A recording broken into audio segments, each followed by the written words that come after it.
Greetings everyone, I'm Annie Brown with Bayliner Boats, and we are here today in downtown Chicago, Burnham Harbor. I have with me an expert with DieHard and DieHard Marine Batteries, also based here in Chicago. Chris Hubbock is the product director for DieHard, and we are answering today a few questions that have come over the transom from Bayliner fans and customers on Bayliner's Facebook page. Chris, welcome. Thank you for joining us. Thank you, Andy. I really appreciate being here. Nice to have you. So this first question is a good one, actually, and it has to do with battery life. This is probably a common concern for a lot of people. Do you leave accessories hooked up to the battery, or should you disconnect them for longer battery life? That's really a great question, and a lot of people get confused about that. So really it's going to depend on how often you're using your boat. If you're using it pretty frequently, once a week, once every couple of weeks, then leaving things hooked up. Turned off, but hooked up is going to be fine.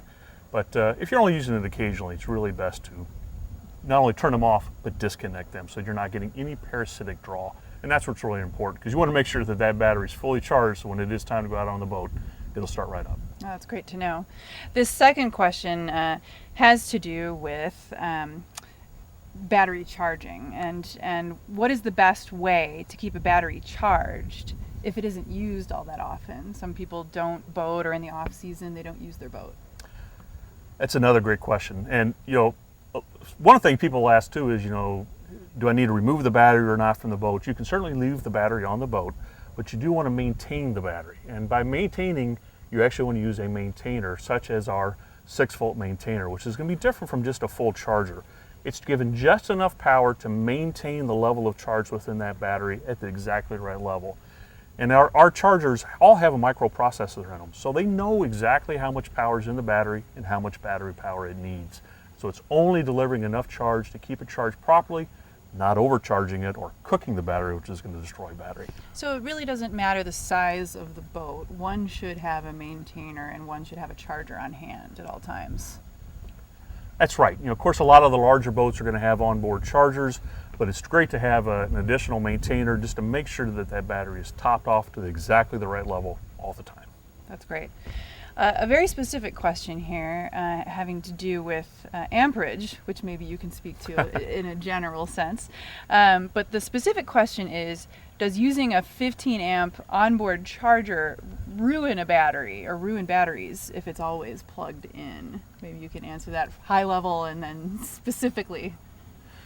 Sure. So, amperage is, people get confused about watts and amperage and voltage, but basically amperage is how much power is being pushed into or out of an electrical device. So as far as amperage goes, it's not necessarily how much that you're putting in this situation. Again, it's how smart the charger is. So if you have a dumb charger and you're pushing in a lot of power and the battery doesn't need it, then yes, it's going to burn the battery up, it's going to cook it, and it's going to destroy it. So really what's more important is to have a smart charger properly sized to the battery that you have. And so 15 amp may be exactly what you need.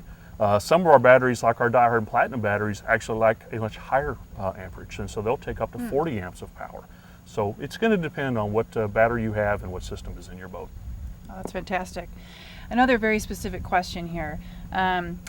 Is there any benefit to keeping the refrigerator on a boat on 12 volts versus using an inverter for 110? Maybe you can talk to the inverter side of the equation. Yeah, so first off, let's what is an inverter? So an inverter actually inverts a 12 volt power source, like your battery, into 120 volt, more of a household current. So you can run things like your refrigerator or radio, other appliances that you normally have hooked up to the house. But an inverter, in and of itself, actually uses electricity. So if I have the thing plugged in and I'm to my battery, it's using a little bit of power all the time. So in this particular question, I would actually want to leave it on 12 volt because it's going to be more efficient and I'm going to use less battery life than running it through the inverter. And that's going to be the same if I'm using things. Maybe I don't have a refrigerator on my boat, but I have other 120 volt appliances or products. If I can run them off of 12 volt, that's best. But the inverter is a great thing to have on the boat so that you can run all those other household appliances that you'd sure like to have when you're out on the water. That's fantastic to know. One likes to be plugged in at all times. Exactly. Or all wired. No matter where, especially on a boat. Well, thank you so much, Chris. You rock. Thanks, Annie. Appreciate it. Nice to have an expert on hand with us here. Bayliner Boats would like to thank DieHard again for being such a fantastic voice and expert with regards to all things battery powered. Thank you again, and be sure to